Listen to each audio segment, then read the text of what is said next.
Hey everybody, I'm Ryan J. I'm going to make things weird for a while. So I just put out this comic book, Val versus the Spotted Lanternflies. Thank you. But comic books don't do so well at open mics, so I made the characters from the comics write some poetry.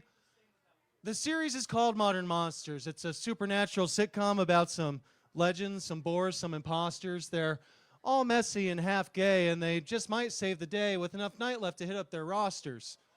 Modern Monsters is a supernatural sitcom. Imagine Buffy the Vampire Slayer mixed with Cheers, set in Scranton, but the characters are banned from every bar in town. And these aren't the kind of vampires you've heard of before. They're not going to try to eat you, and they're not going to try to date your teenage daughter. So he's 200, and his girlfriend's in high school. Team Arrest Edward. A lot of these are going to be haiku, that 5-7-5, counting with style type.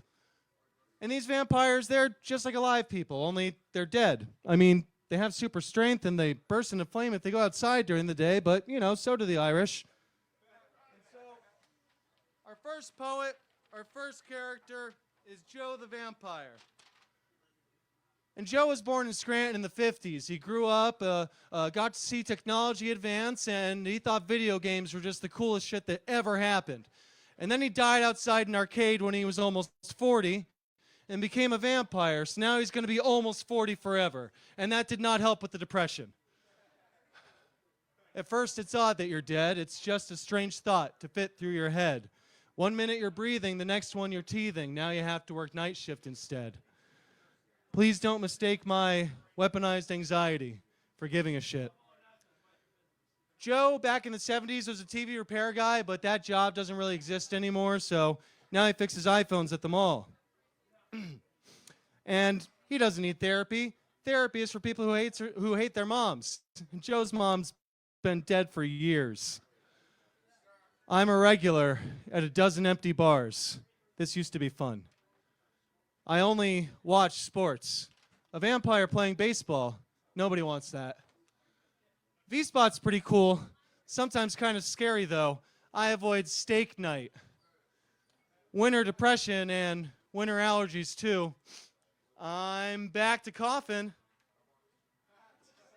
A trauma response? No. Emotional support? Hilarious bit. Joe hasn't been on a date since he was dodging the draft and generally thinks that life will be easier if he just doesn't bother until this one time at Bartari.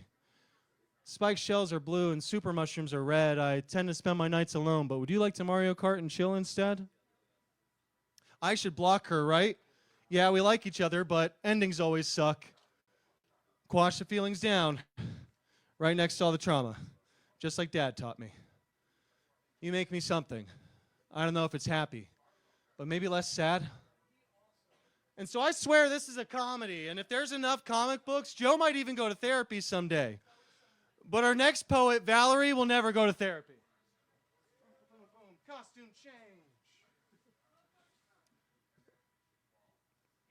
Val died during the French Revolution when she was 27, and she's continued to pose a threat to herself and those around her ever since.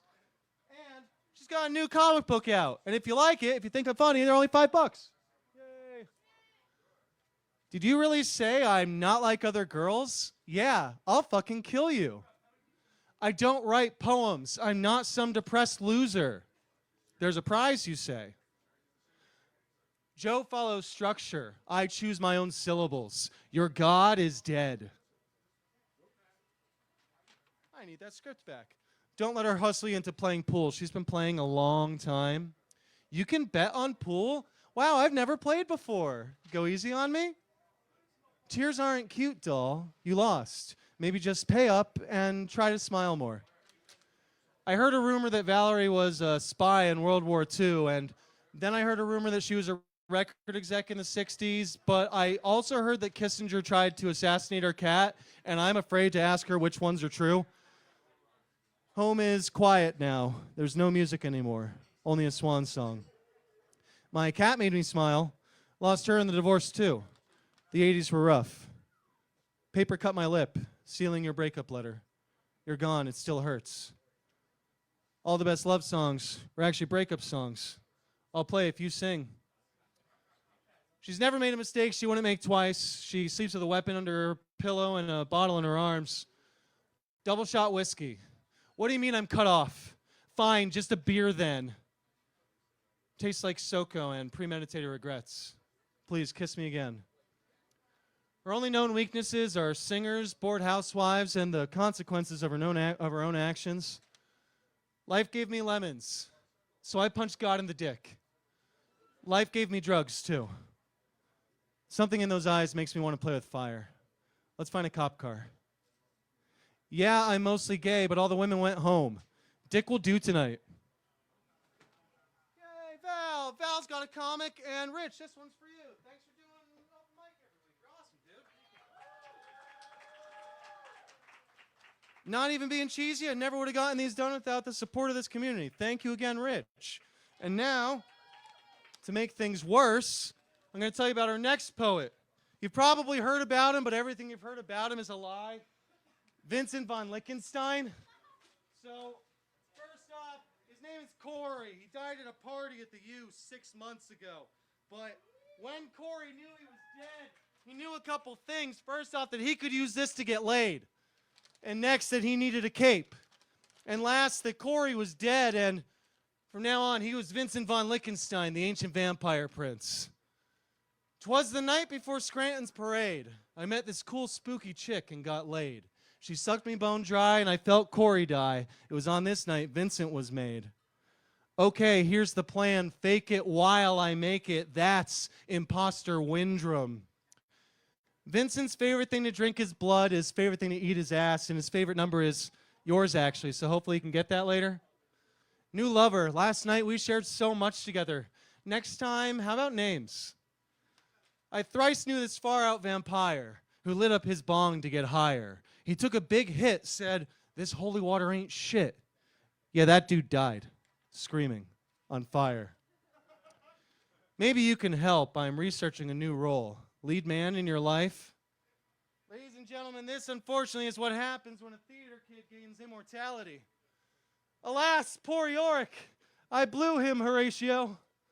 A fellow of infinite breasts, a most excellent fanny, he hath borne me bareback 1,000 times. Is this a dump truck ass which I see before me? Love handle toward my hands? Come, let me clap thee. To bone or not to bone, that is the question. Whether 'tis nobler in the mind to suffer the calls and texts of unhinged exes, or to block and ghost a sea of thoughts and by opposing end them. I should get better at the transition back to the piece of paper. He's no longer 6 feet under, but Vincent is almost 6 feet tall. And he's down to Necronomicon and chill if you'd just be kind enough to invite him to come inside. Sun and sundresses, I go down like Icarus, covered in hot wax. It's so humid that nobody wants to make out. Summertime sadness. In the 20s, I met a fine flapper, and all of her lovers were dapper. She used me for fun, then discarded me when done, but I'll cherish those times when I had her. Hey, Hexy lady, how about we make like cats and get familiar? At the store today, suddenly you crossed my mind when I saw some rope. My fave position, Electric City mine shaft, not OSHA approved. Undead sex is great. Vamps have secret ancient kinks. Shh, cross-shaped dildos. Everybody, you should follow me, Ryan J. Wizard on Instagram. I'm on Facebook.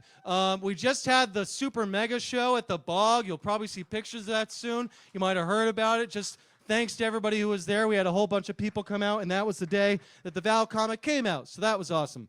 If you want one of those, I still have some. And I had one more announcement. Battle of the Bards is back March 2nd. That is completely unrelated to vampires. Woo for Bards. That's a theater event that we hold at the V-Spot Sunday, March 2nd. It's free to come in. We have 4 local playwrights write plays in 2 days. And then we have volunteers from the audience perform them with the scripts in their hand. Very low pressure, fun. Come hang out, act in it, or just watch. Thanks again, Rich. Thanks, everybody.